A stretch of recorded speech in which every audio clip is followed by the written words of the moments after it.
I did not forget to record. Excellent.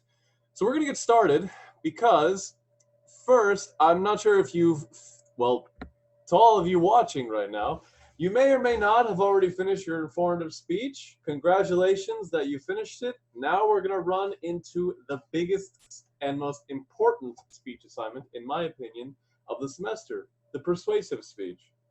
In this class, I don't give tests or exams. You don't have a midterm or a final, at least not in the traditional sense. You don't have to take a multiple choice exam. Because in my opinion, this speech, the persuasive speech, is your final for this course. It's the biggest assignment where you now have to demonstrate your mastery of all the skills we've been working on how to deliver an effective speech, and with the goal of what could potentially be the most challenging purpose of public speaking. Because teaching somebody is relatively effortless. I say something, I hope you remember it after I'm done speaking. Introducing yourself largely the same goal. You just hope that people remember you after you're done speaking. But with a persuasive speech, you're actually trying to get someone to do something. You're actually trying to get someone to go out of their way to make that effort to do something they normally would not want to do otherwise. That might feel relatively simple, relatively basic, but in practice, think of how difficult it is to actually convince a stranger to take the time out of their day to do anything. Think of the last time that a stranger actually convinced you to donate something, to donate money, to donate time, so much as 5 minutes out of your day to a cause, and so on. So it's one of the most challenging aspects of public speaking, and therefore it really requires that you demonstrate a mastery of keeping your audience engaged, of making them emotionally connected to your topic, and of actually demonstrating your passion for a topic, of actually sounding like you care about what you're talking about. So at its most basic, what you'll be doing in this persuasive speech is you will choose a current events topic, and then you'll be convincing the audience to do something about it. You'll be choosing a topic, any problem in the world today, presenting some reasons for why it's a problem, why it's still a problem, what's stopping us from solving it, and your solution for this problem. Then you're going to present what's called an action step, how you get the audience involved, how you actually get them to take action to solve this problem. So, this probably has the broadest topic range of all your speeches. You can choose any problem in the world today. You can choose something that affects the entire planet, such as climate change. You can choose something that just affects your local community, like the rent prices in San Diego, for example. The topic itself can be at any scale and affect any number of people. But I want to emphasize that you want to pick a topic that you genuinely want to do something about. I say this because people usually pick problems that they know about, or that they know are in the world today, but that don't actually affect them, or that they don't actually have a level of passion or care for the topic. Think about problems that affect you in your day-to-day life.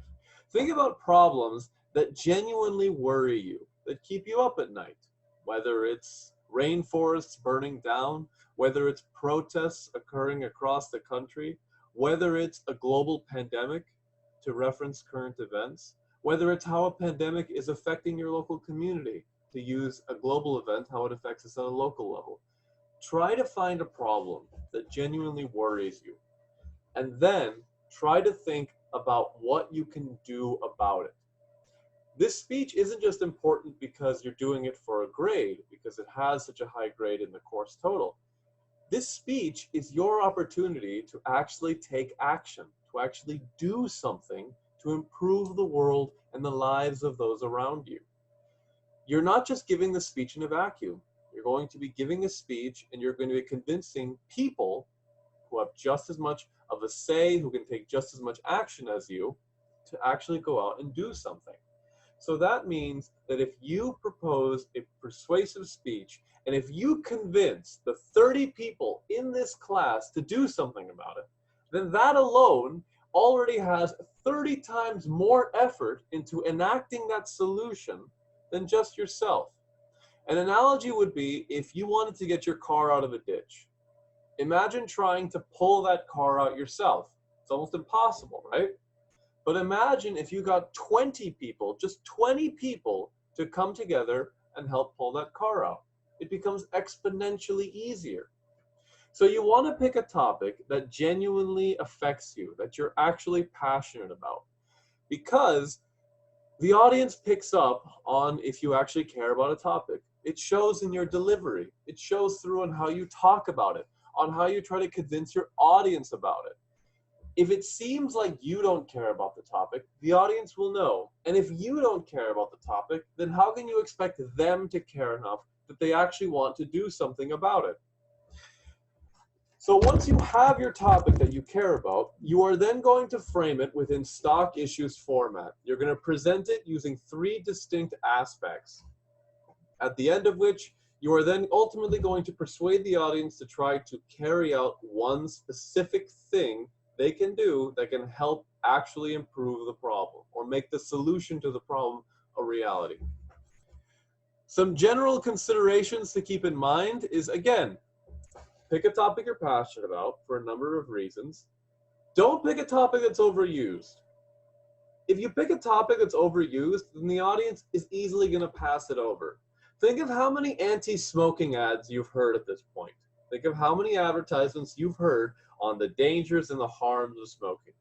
And then if you come up here and if you give a speech on why we shouldn't smoke, well, your audience has already heard this a million times before. Almost everyone knows that on some level smoking is bad for you. People who smoke aren't ignorant to that fact. They just don't really care. So if you're doing a topic that everyone else has done before, what can you do that would actually make your topic stand out? That would actually make your topic, that would actually have your audience sit up and listen when they've heard this a million times before. Other overused topics: why you should eat healthier, why you should go vegan, climate change, global warming, why we should reduce greenhouse gases, why you should exercise more, why we should revoke the death penalty. The most popular topic I had used to be why we should legalize marijuana, and so on. If you pick the same 5 or 6 topics over and over again, it doesn't sound like something you're genuinely passionate about. It sounds like you're just rehashing high school debate, or where, okay, class, come together and debate euthanasia for the millionth time, right? Pick something that people haven't heard about before. If you're going to pick something about helping the environment, maybe you don't need to go about why we should help reduce climate change across the globe. Maybe your speech should be about why we should participate in this beach cleanup happening 2 weeks from now at Mission Bay. You can always present your topic in a way that's new and relevant, even if it's just how we can help this topic here at a local level. You also want to pick a topic that's actually sensitive to the demographics of your audience. We talked about audience analysis. Before we even pick a topic, before we even think about how to approach a topic, we want to keep our audience in consideration. We want to keep in mind how an issue affects everyone of all backgrounds, of all cultures, genders, ages, and so on. We want to understand how an issue affects everyone differently. How a solution that might work really well for you might not work so well for someone else, and so on. General requirements of both the speech and the outline. First, the speech itself is a time limit of 6 to 8 minutes. That's your longest speech. There, you're really going to have to employ all of your nonverbals. You're going to have to do everything you can to try to keep the audience engaged. It's very difficult to do when your speech is bordering close to 10 minutes. And similar to the informative speech, your outline is a research assignment. So you're going to need a minimum of 6 references, cited and sourced, 6 sources, cited and referenced in APA format. Remember, you need 6 references, and for each of those references, you need a citation somewhere in your text. During your speech, you need to cite at least 3 of those references. And for both the outline and the speech, you have to utilize stock issues format, which I'm going to talk about in a second. Keep in mind that the outline is worth 50 points and the speech is worth 100 points. That means that combined, both the persuasive outline and speech is 30% of your final grade. Do I have that right? Yes, 30% of your final grade. It's a huge chunk. You want to turn in both assignments, particularly the outline, because if you don't turn in a good outline, then you're not going to know if you can work on a good speech. That was the wrong button. Sorry, y'all. But now we're going to go to the persuasive speech outline handout because I want to show you the actual format that you'll be presenting your speech in. So here we go. And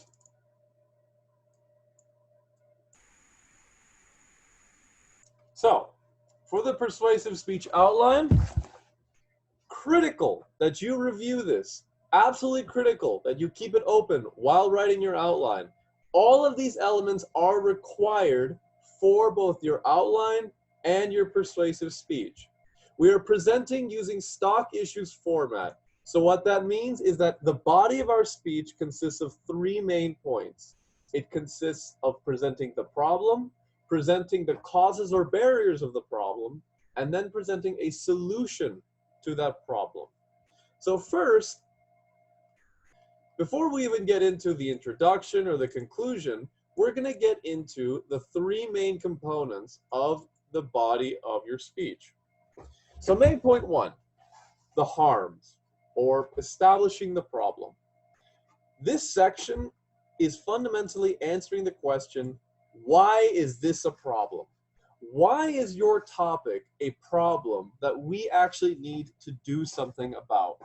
So in this section, you're listing out the harms. Who is this hurting? What is this hurting? Why does this need to change right now? By answering this question, you help demonstrate relevancy to your audience. So your audience has to think, okay, why should I do anything about this? Say that I'm talking about the rainforests burning down in Brazil. Why should I, living in San Diego, care about forests burning down thousands of miles away from me? How does this affect me? Who is this really hurting? And so on.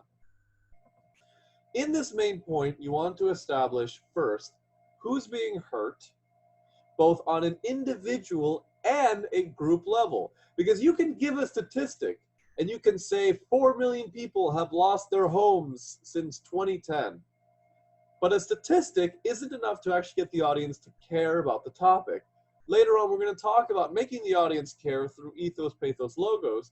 But for now, you actually have to have the audience have an emotional connection to the topic. You can't just logically convince them that, yes, this is a problem, and logically it makes sense that we do something about it.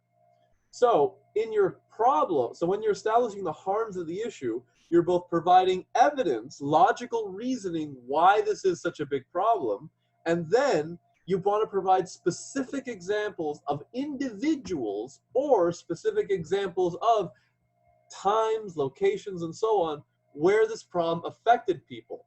By talking about individuals, by presenting individual examples, now the audience can emotionally connect to individuals harmed by this issue. So I can tell you that 4 million people lost their homes. That doesn't really mean much to you. But if I tell you the story of one particular person who lost their home, then you can care about that person. You can have an empathic connection to their suffering, to their pain, and so make you more likely to want to do something about it. Because now it doesn't feel like I'm trying to solve an abstract issue. Now it can feel like I'm trying to help one specific person. After you establish the harms of the issue, you now have to establish the causes or the barriers. Because if we answered the question, why is this a problem, then we have to address the problem. We have to address the question, okay, so logically this is a problem. Logically this is hurting people. This is causing suffering. You made me care about it. If it's such a big problem, why has nothing been done about it already? We have to address that fundamental issue because no solution occurs in a vacuum. There's always a reason why not. Because if you're presenting your solution to a problem or harm, but it doesn't address what's stopping us from implementing that solution, then it won't work. To use another example, if I'm jumping all over the places and this is getting kind of confusing, I apologize, but let's use the example of education reform, of trying to make schools better in the United States. So, let's say in my first main point, I established why we need to improve education in the United States. I can give you all kinds of evidence, such as how low we rank on a worldwide scale in terms of literacy, in terms of math scores, in terms of science scores, and so on. I could give you examples of individual students who have to try to learn in low-income schools and don't have the resources necessary to actually teach them. I can give you all of that, and I can convince you, okay, we need to improve schools. And the reality is that most people would probably agree. I can't really think of anyone who's adamantly opposed to actually giving schools more money. I can't really think of anyone who would sit up and make the argument, no, we need to take money away from schools. We need to make kids dumber. Most people are in favor of educating children.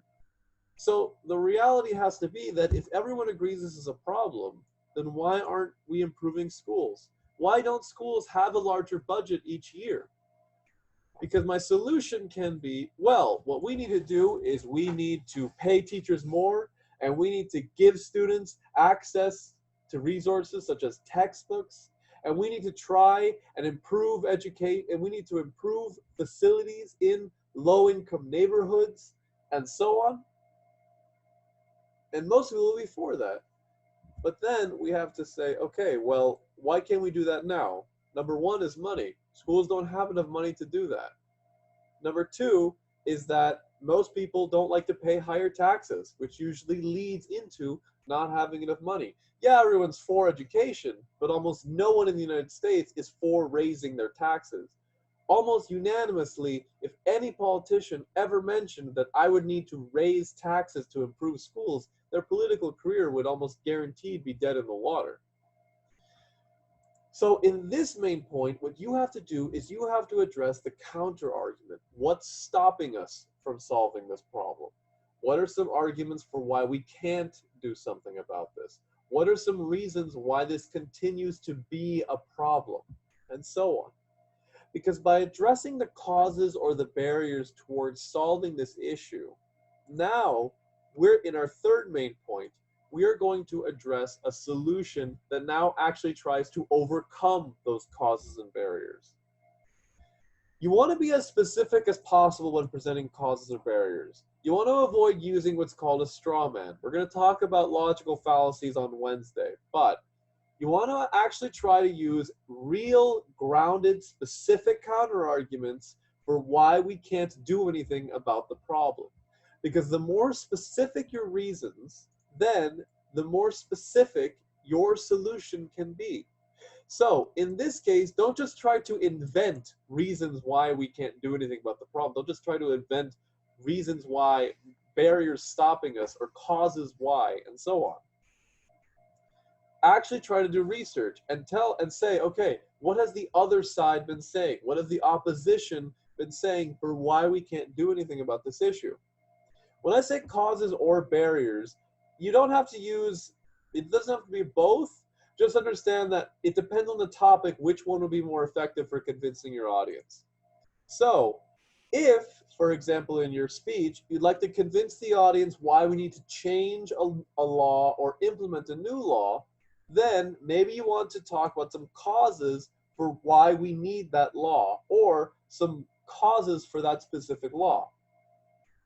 In doing so, you might be able to address that the reason for why that law continues to be implemented are no longer valid. An example would be something along the lines of marijuana.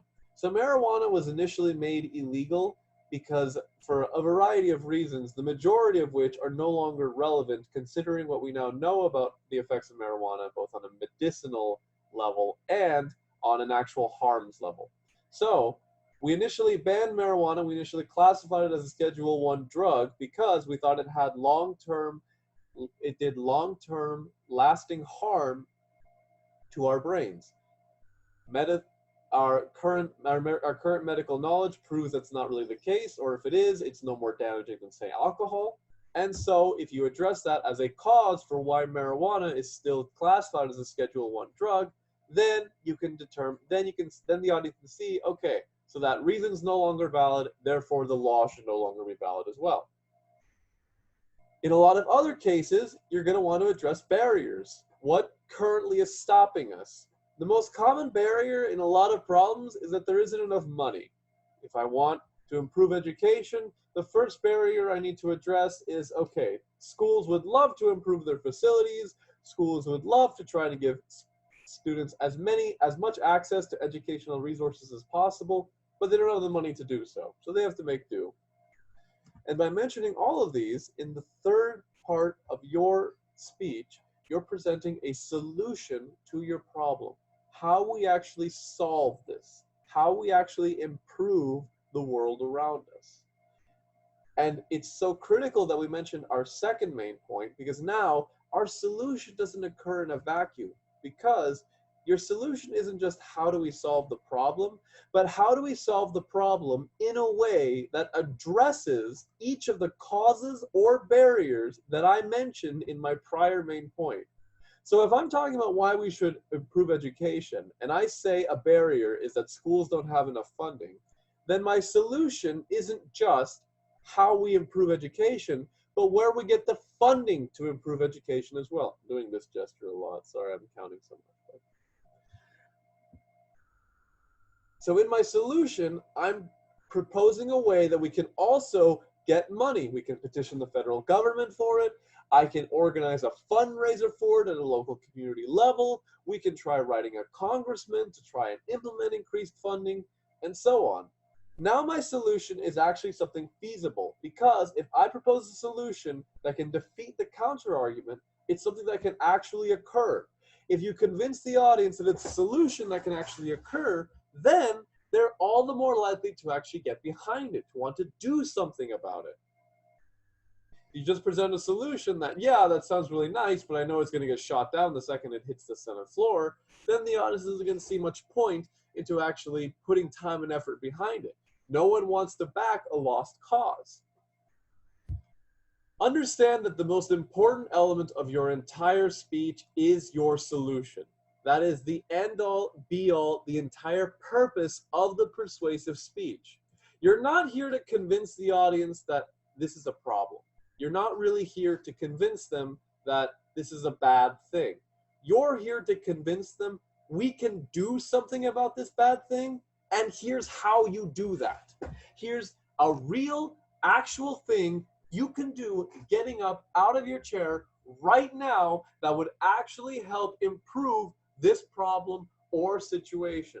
I can't emphasize enough that this speech is a real world, actual thing that can improve your community, your nation, your world around you. So you want to pick something that you're genuinely passionate about, and then present a solution that can actually be meaningful, that can actually do some real world good. And then just looping on back to the introduction. So with our introduction, of course, we have an attention gainer.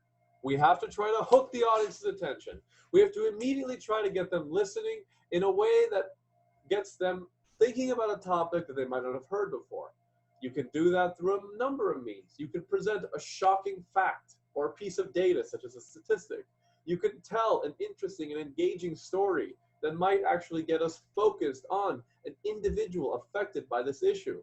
You can present a hypothetical on trying to have the audience imagine what it would be like to have this issue affect them in their day-to-day. You can ask them a question. So you can ask them a question such as, how much of your salary, your monthly salary, is currently set aside for your monthly rent? You have to pay a third of your wages just to live in a specific place? You have to pay 2/3? More than that? And that can already get them thinking, wow, maybe I do pay a lot for rent. Maybe it is insane trying to live in San Diego, and so on. And then you're providing a reason to listen. For that reason to listen, similar to a strategy I proposed with your attention gainer, with that reason to listen, you now have to get the audience thinking, okay, why should I care? How does this topic affect me? I'm going to be a little bit cynical here, and I'm going to say that most people are, just by design, a little bit self-centered. They only really care about a topic until it personally affects them, until it actually takes money out of their pocket or threatens harm for them or their loved ones. With that reason to listen, you want to try to demonstrate that for them. You want to say, okay, maybe this rainforest burning down 1,000 miles away might not affect you today, but you still breathe the same air as everyone else. And the more forests we burn down, the worse quality that air will get over time. So maybe we need to stop this now so that we can have a planet for the future. And that's just one of many reasons. With that reason to listen, you need to demonstrate relevancy and immediacy. You need to get the audience believing that this is a topic that affects them and that it can affect them right now. Next, you're establishing your speaker credibility. Similar to with the informative speech, with your speaker credibility, you can either mention a couple of sources of research so that the audience knows that the information in your speech is coming from a credible, reputable source. Or you can mention your personal experience with a topic. You can mention how you've helped engage with a topic in the past, or you can talk about how the issue has affected you personally. By doing so, yes, that's true. It doesn't make you sound like the most credible person to speak on the topic in terms of sheer knowledge. It doesn't make you sound like the most educated person, but it does make you sound like you're passionate about the topic. And that can go a long way towards making the audience perceive you as credible. Then for your thesis statement is simple. What is your problem and what is your solution? What is your problem and what is your solution? Your thesis statement needs to mention the solution to your problem, as that is the most important element of your entire speech. Your speech is about trying to convince the audience to do something about this solution. If you don't mention that in your thesis statement, then you're fundamentally missing the entire point of your persuasive speech. And then for your preview main points, you can just say, today I'll be presenting the harms of our current education system, to use my earlier example, some reasons why we still haven't reformed our schools, or what's currently stopping us from reforming education right now, and some ways that we can both give schools more funding and we can actually improve our education system for all students across the United States. And then for your conclusion, you're just restating your thesis. What is your problem? What is your solution? You're reviewing your main points, and then you're ending on a creative closing note that actually gets the audience to listen and remember to what you were talking about. I'm all over the place, but your solution needs to have an action step. Your solution needs to have an action step. An action step is anything that the audience can actually physically do in the here and now. An action step can be something as small as signing a petition. It can include volunteering at an organized event. It can entail anything, but it needs to be something the audience can physically do that would help make the solution a reality, that would help implement the solution. It needs to have an action step because the audience needs to you need to provide the audience some way to participate, otherwise they won't. Otherwise, they're going to go, that was a neat solution, well, good luck with that, and then continue. You need to give them a way in, a way to invest their time, energy, or money, because by doing so, by having them invest a little bit of that, you give them the first step towards continuing to participate and continuing to work on that solution. You don't just want the audience to do one thing, you want them to continue to work on it, but you still need to provide that first step. We're going to talk more about how to frame an effective action step for the audience, but your action step doesn't need to be something major. However, I will caution you in that you don't want your action step to just be social media focused. I hate action steps that just say something like retweet this or follow this Instagram profile or like this Facebook post. I don't like that because I think that's a little bit too easy, and very rarely have I seen the headline social media post saves rainforest, right?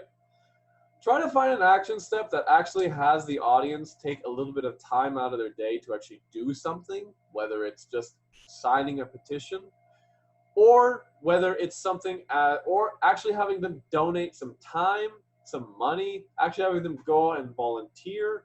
All of those, in my opinion, are far more impactful and substantial towards actually making your solution a reality. Granted, there is the caveat that the easier your action step, the more likely it is that more members of your audience are actually going to do it. Because let's face it, if you ask 30 people to go take 2 hours out of their weekends to go volunteer at a beach cleanup, you're going to have fewer volunteers than if you just asked 20 people to take 5 minutes out of their day to sign this petition.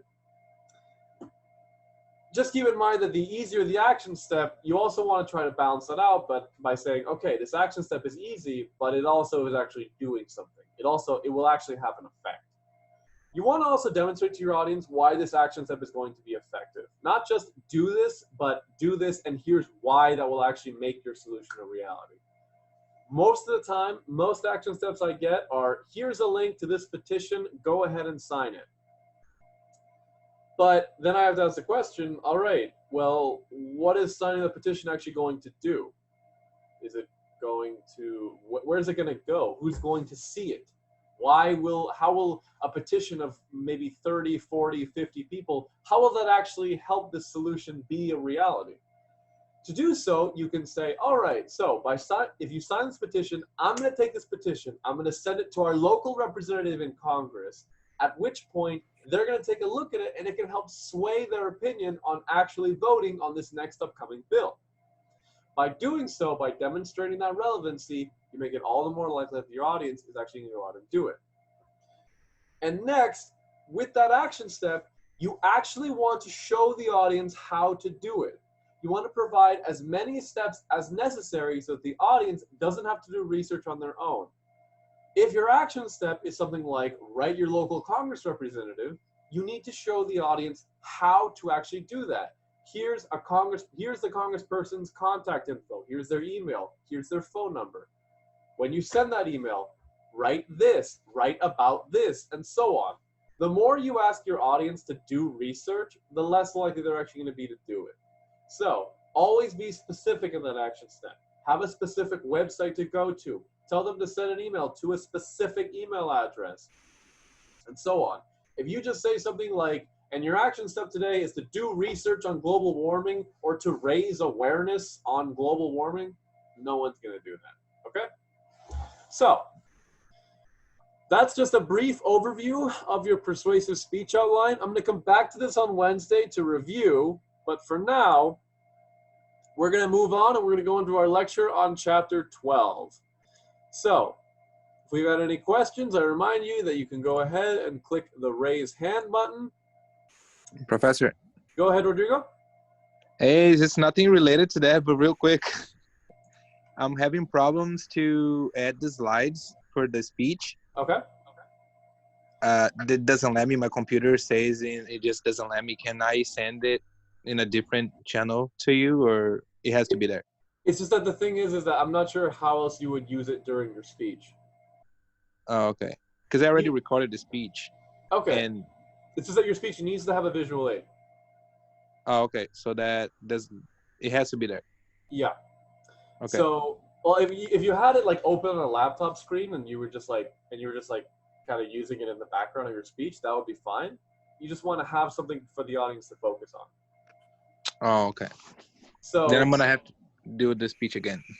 I think so. Yeah. So the major thing. So Rodrigo, are you saving it as a PDF? Yeah, I did.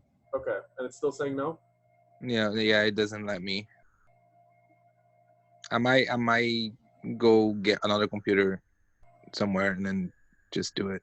Try it there, but yeah, in terms of technical issues, I haven't had anyone else email me about that, so I'm not sure. Yeah. I'm sure someone else is having a similar issue. But worst case, Rodrigo, what you can do is you can do what my high school students did last semester, and you Uh-huh. can just have your, like, if you're doing a PowerPoint, I'm assuming you can just have it open on like a laptop behind you, and then while you're recording your speech, you can just kind of like click through it, that kind of thing. Does that make Oh, sense? okay. Does that Yeah. make sense? I'll try to do that right now. Okay. Yeah. All right. So Thanks. if that doesn't work, you can use it as like a you can always try that. Okay. Okay, thank you. All right. And then so we're gonna go ahead and get started on chapter 12. So.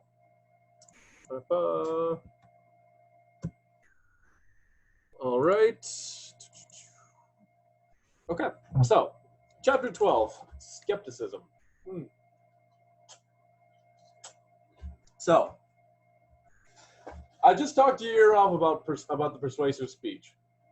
Talked to you about how important this assignment is. I talked to you about everything you should keep in mind while thinking about a potential speech topic. But before we even talk about how to persuade the audience, what this chapter is going to be centered, what this week, 12 and 13 are going to be centered on, are the very building blocks of argumentation. Because before we even talk about how to persuade an audience, we first want to get into a skeptical mindset, what that actually looks like, what that actually means. And then on Wednesday, we're going to talk about how to actually construct an argument. Now, these might seem like fairly self-evident things, but they're necessary because before we even talk about how to convince the audience to do something, we need to first become aware of how to actually approach things in a skeptical, rational manner, which will then lead us into constructing a solid, well-developed argument, both foundational elements for any persuasive argument. So, skepticism. I love teaching this chapter the most, but skepticism, you'll find, is an absolutely critical skill to have in this day and age, dear viewer, because we live in an age of personal truth where it seems like it's easier than ever to find information that agrees with your pre-existing beliefs and worldview. It seems like all I need to do is just type into Google exactly what I want to hear, and some version of it will come up as truth. Skepticism is the filter by which we help discern all this information constantly bombarding us and help us determine what is actually true, what is actually worth listening to and learning. Because we've probably seen some of the dangers of misinformation lately. We see some of the dangers of people just accepting something as absolute truth. Skepticism is the process by which we begin to realize that there's no such thing as absolute truth and that we should always be questioning everything we hear. That doesn't mean that we should always be cynical. We'll find there's a critical distinction there. But that we should never just blatantly assume something is true all the time, everywhere. So, I'm going to go ahead and skip this warm-up question, but I'm going to give you a couple of really interesting statistics. So, in 2010, 70% of people surveyed believed that most people only use 10% of our brains. Meanwhile, in 2015, a survey found that 30% of responding Democrats and 30% of responding Republicans and 19% of responding Democrats thought Agrabah should be bombed. Now, there's two big problems with both of those statistics. The first, most people believe we only use 10% of our brains, that the other 90% is some hidden off switch, that if we use a full 100%, that we'll awaken to some kind of super psychic being, right? This is a lie propagated by many popular movies and pop culture. The reality is that we only use 10% of our brain at any given time, just like how you only use some electronic appliances at a given time. You don't turn on every single appliance and light switch in your house at the same time, do you? In all likelihood, that would probably give you some kind of electrical short. Just like how we don't want to use 100% of our brains all the time, because that would probably give us an epileptic seizure. And yet, most people believe this. They believe it because they saw it in a movie. And if it's in a movie, then surely it must be true. It can't be blatantly false, right? Contrast that with a survey that a large number of people thought Agrabah should be bombed. The problem there is that Agrabah is not a real place. It's the city in the Disney movie Aladdin. The reason they think it should be bombed is because it sounded vaguely Middle Eastern, and therefore something that we probably should take a military action against. You see what happens when people just immediately accept something as true, when they go off of their initial surface level impressions and they don't use a little bit of critical thinking. It leads to misinformation and false conclusions. So, this is a rhetorical question. You don't need to answer this, Lindsay and Janelle, but you have to ask yourself, why do you think people can easily believe information that is not true? Why are people these days more likely to believe something off Facebook than something from the New York Times or CNN? Why are people looking to social media for information and not news outlets? It's a critical question we want to ask, and hopefully we can answer. So, before we get started with skepticism, we need to first address a claim, because skepticism is the process by which we evaluate claims. A claim is any generalization that remains to be proven with reasoning and evidence. Skepticism is the means by which we take a claim and we evaluate its supplied reasoning and evidence to see if it's actually accurate. Anyone can make a claim. The sky is green. All elephants can fly. I am 15 feet tall. These are all claims. But as a public speaker, we have an ethical obligation to make sure all of our claims are factual, accurate, and are supported by reasoning and evidence. We have this obligation because, particularly with this persuasive speech, our words have real-world consequences. Think of this persuasive speech. In this speech, I'm asking you to try to convince potentially 30, if not more people to go out and do something. If your reasoning why, if your actual reasons why you should go out and do something are not accurate, if they're not supported by evidence, then you have led your audience towards a false conclusion. You have deliberately misled them to do something they would not have done if they had the facts and evidence. So that means that you could try, that by itself is relatively unethical, because if you're getting someone to do something that they normally wouldn't do if they had all the facts and evidence in front of them, then you're removing their ability to choose. You're taking away some of their free will. That's without saying the huge ethical responsibility of, let's say I convince someone to do something and they go out and start a riot. That's still in large part kind of my fault, because I might have incited them to do so.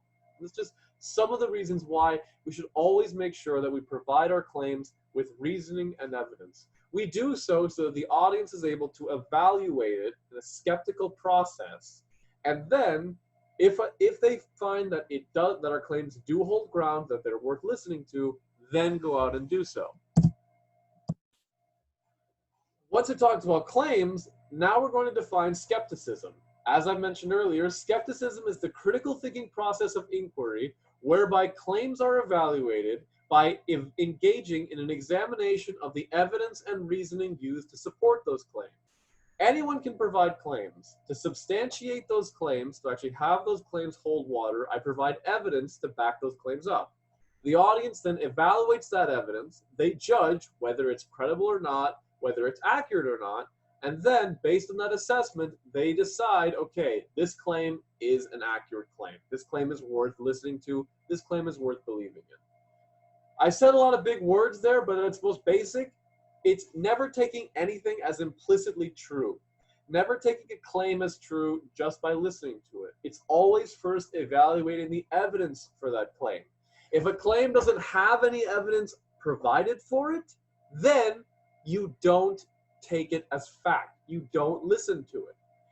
If someone says that if someone makes the claim that vaccines cause autism and you ask for evidence and they provide a study and you then look at that study and you see that the study was discredited by every member of the medical community, then that's not a valid claim. If someone says that the earth is flat and you say prove it and they can't, then that is not a true claim. That's why it's so important that we be skeptical about everything we hear. It's not assuming that everything is false. That's the important thing. Skepticism isn't inherently doubting everything. Skepticism is doubting something until they provide evidence. So, until I provide evidence for what I'm saying in this lecture, don't take it as true. That's why you want to crack open your textbook, read the associating reading material, and then you'll find that my claims are substantiated. That's the evidence I'm putting forward. But just because I'm the teacher saying it doesn't inherently make it true. I have to give some evidence, some reasoning for why it's true. Otherwise, you have no reason to take it as such. Contrast that with cynicism. Cynicism is always trying to find some fault. It's always assuming that something is false, that there's always some lie being had. If I say that vaccines don't cause autism, you say prove it, and then I provide 100 studies demonstrating that vaccines do not cause autism, then if you say something like, well, what if they're lying to you? What if all of those studies are engaged in some great conspiracy trying to convince you that vaccines don't cause autism? Well, that's cynicism, because you don't actually have any evidence to make that conclusion. You don't have any evidence that there is that grand conspiracy. Cynicism is always finding that fault. It's never taking anything as true. And that can lead to just as dangerous a rabbit hole, because I can tell you something like vaccinate your children, and if you always try to find some reason why you shouldn't vaccinate your children, then that's causing you to deny reality, to deny facts, which can lead to just as harmful consequences. If you don't believe that you should fasten your seatbelt, doesn't matter what you believe, you're still putting yourself at inherently higher risk in a car accident of getting hurt or even killed. So we always want to strive to be skeptical. We always want to evaluate the evidence, not endlessly pick it apart. If we evaluate the evidence and we find it holds water, we accept the claim as true. We don't keep trying to find reasons for why the claim can't be true. A skeptic doesn't believe anything without strong evidence. A cynic believes the worst of something or someone all the time. The skeptic only accepts it's true until you prove it. The cynic always assumes that there's a lie, always assumes that only they, the cynic, knows what's going on. Cynicism is how we get conspiracy theories like the flat earth, where you have a group of people, relatively small, I'm not going to overblow them, there's only like a couple thousand worldwide, but cynicism is how you get a group of flat earthers who you can throw an overwhelming amount of evidence at. You can show pictures of the round earth, and you can show just every basic law of physics we know, and the curvature of the earth, and whatever. You can give them literally thousands of pieces of evidence. If that, I'm probably underestimating that. And they'll still always believe that the earth is flat. They do so because they always assume there's some fault to be had. If you show them a picture of a round earth, oh, NASA's photoshopping that. If you show them evidence for the fact that just the laws of gravity cause large masses of objects to eventually cohere as spherical shapes, oh, the scientists lied to you about that. If you try to ask them, okay, but then what's the reason for making you believe the world is flat? Oh, well, they don't want us to know. Cynic always believes that. The cynic always finds some flaw in the evidence and never accepts it as true. There are true things in the world. there are more true things than other true things. I'm getting very much into like subjective reality, but basically, you want to still basically the cynic denies truth just as much as denies lies. In a lot of ways, the opposite of cynicism, not necessarily skepticism, is true belief. True belief is accepting a claim without solid reasoning or valid evidence that might prove them wrong. True belief is wanting to believe something rather than actually believing it's factual or credible. True belief is believing that something, and again, sorry if, again, don't want to personally attack anyone, but true belief is believing something like astrology. It's believing that by being born under a unique configuration of burning balls of gas millions of light years away, that will somehow have an effect on your personality. Now, there's not a lot of scientific evidence for that, but a lot of people just believe it anyway. It's a neat, fun little way of actually engaging in, it's a neat, fun little way of approaching the world, approaching life, right? And if you provide them evidence for why astrology isn't a real thing, then if you provide evidence, well, they'll just deny it. They'll say, if you say something like, well, how does astrology work? Oh, through energy. What kind of energy? Oh, just the energy of the stars, the patterns, the motions, that kind of thing, right?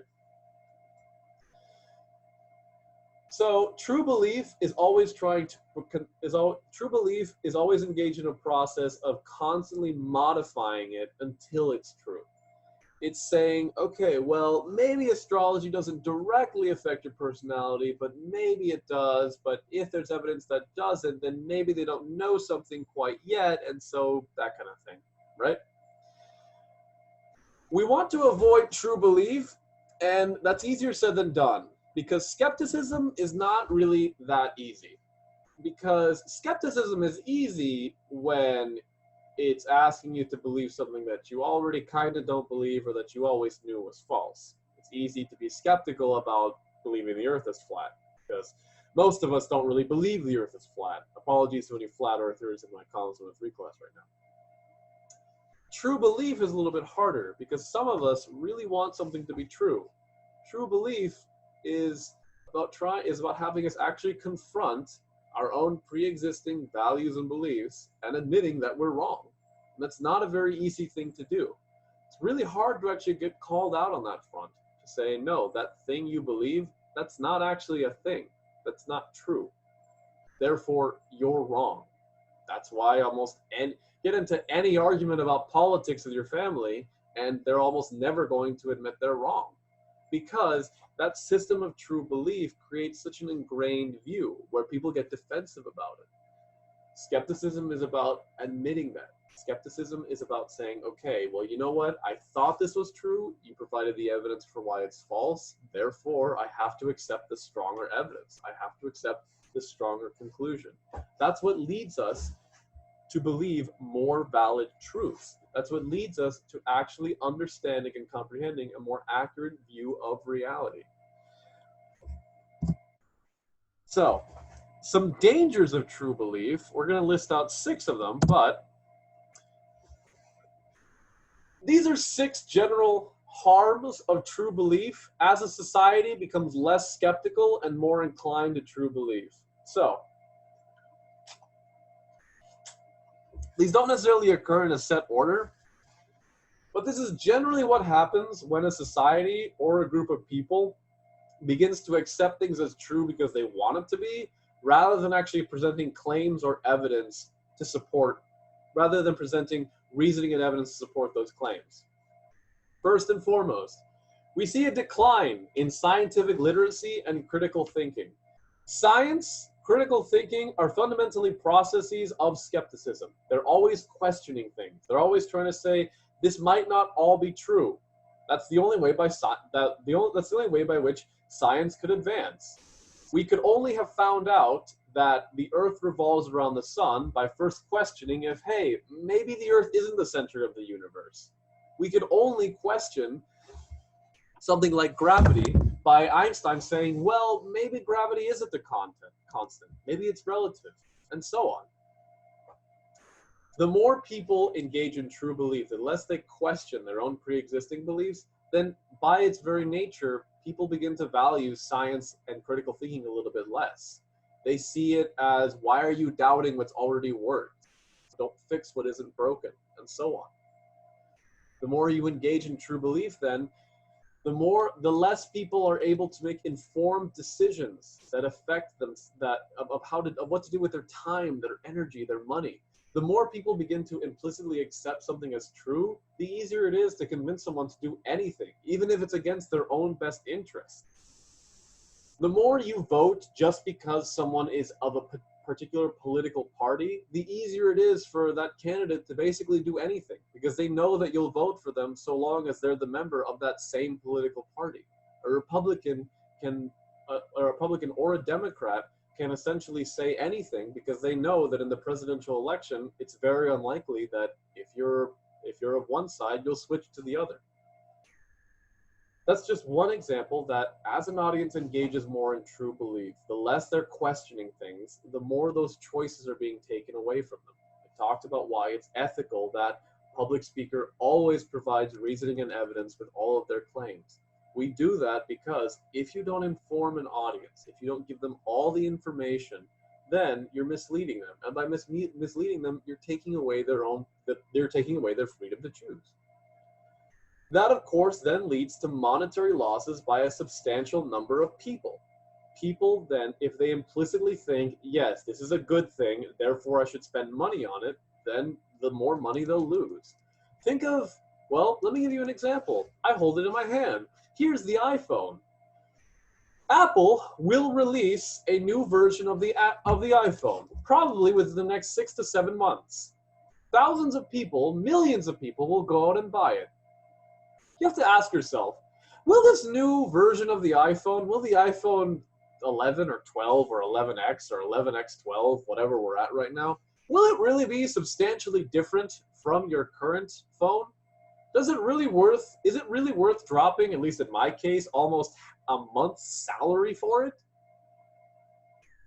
And yet, most of the time, if you make that critical, informed decision, most people will say no, because you know what? Maybe I don't need to pay $900 to a full even grand just so I can get a slightly better camera, just so I can get a new set of 3D emojis. Doesn't really justify the cost, and most people might admit to that, but they go out and buy it because, by true belief, it has a higher number, therefore it must be better than the lower number, right? That's how Apple as a company has largely been able to coast for the past decade or so without making any new revolutionary products. They just keep iterating on the same product, making the last phone slightly better and then charging an extremely high price for it.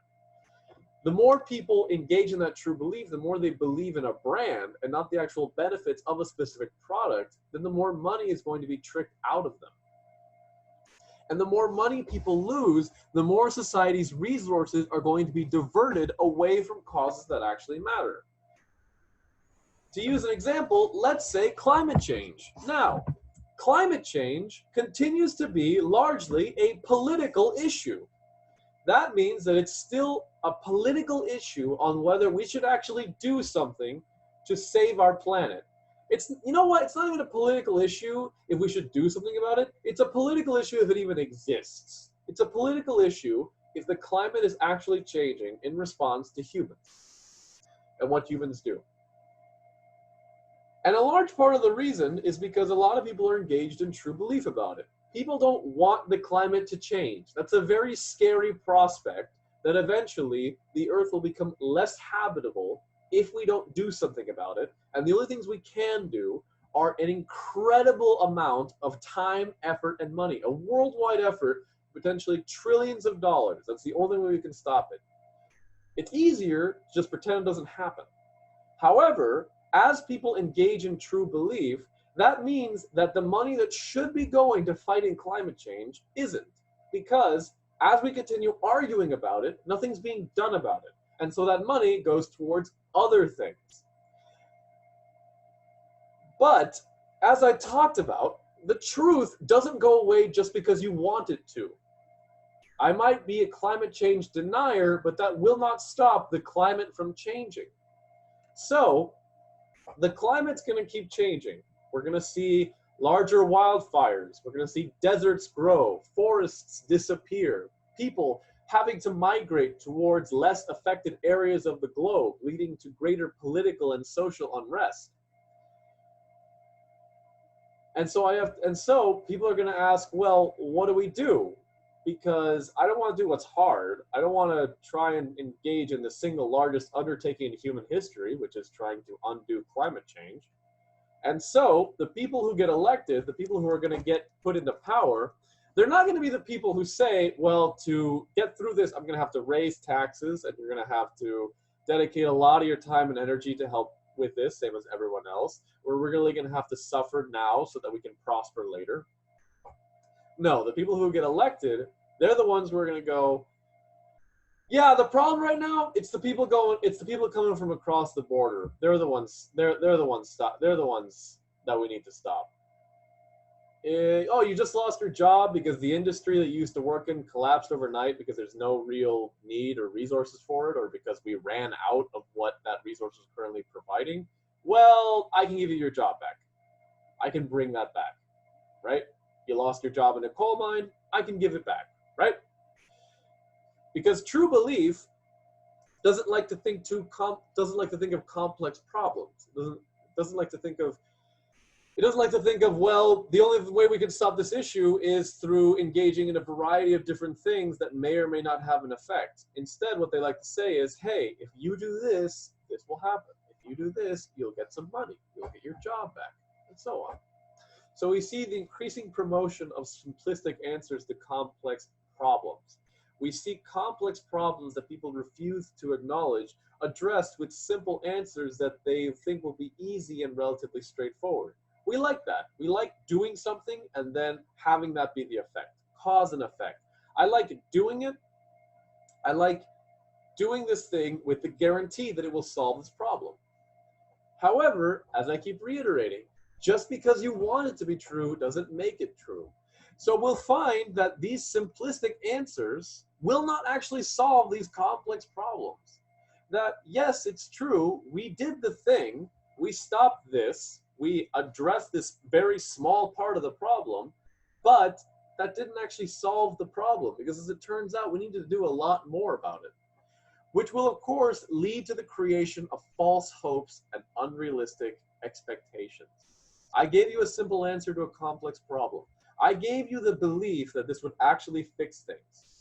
But the reality of it is that it simply can't, just by how complex a problem can actually be.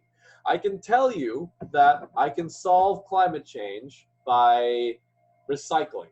If everyone recycles, we'll stop climate change. The solution isn't that simple, in fact. We need to do a little bit more to actually try. The solution is so much more complex than that. And then lastly, we're going to talk about the burden of proof.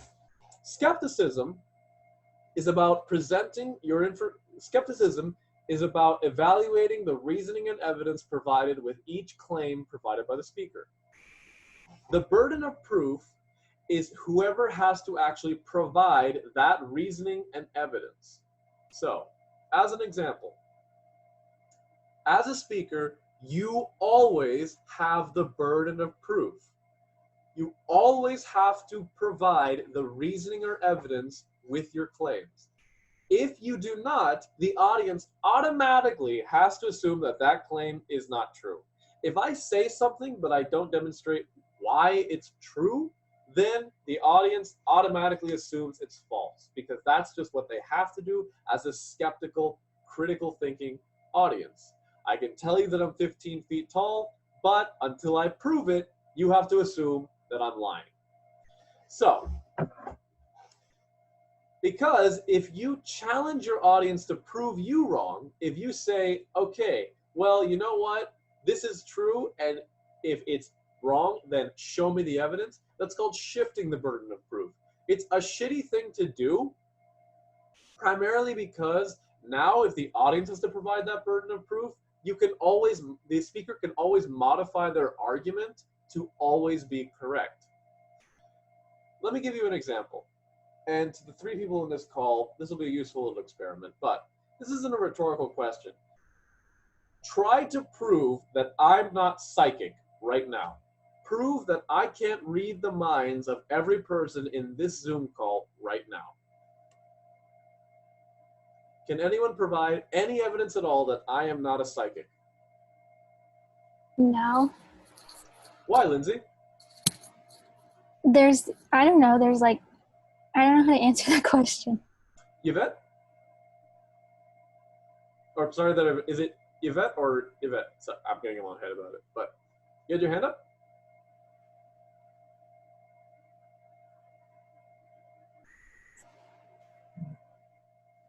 I think your microphone is off. Yvette? It is. Thank you. I couldn't get back to the screen to put the unmute on. It's kind of obvious because you don't know what we're thinking right now, but it would be your every right to prove that you don't know what we're thinking. So I'm definitely follow along with what you're saying, but to us, it's obvious. Well, he doesn't know what we're thinking. He's not a mind reader. He's not a psychic. But why can't you prove that I'm not psychic? Because we can't read your mind. But how can you prove that I can't read yours? Because I can ask you a question and I think you would get it completely wrong because you don't know the answer. You don't know what I'm thinking. But why doesn't that prove that I'm not a psychic? It's kind of hard to prove. Yvette, think of your favorite color. Thinking of it. Okay. Is it red? I think I might have put that in my bio, but it is red. There we go. All right. Let me continue demonstrating. Let me continue demonstrating my psychic might. Yvette, think of a number between 1 and 10. Got it. Go ahead. Okay. Do you have your number? Yeah. Was it 7? No. What was your number? Number 2. Of course. The technological interference of Zoom interferes with my psychic abilities. You're also distance affects it, but I got within a range of 5, so that demonstrates once again that I am psychic, right? Because you see, if you have to provide the evidence, then I can always just modify my answer after the fact. I can always say, exactly. Well, I meant to say that, or well, that's true if you think of it that way, right? So, right.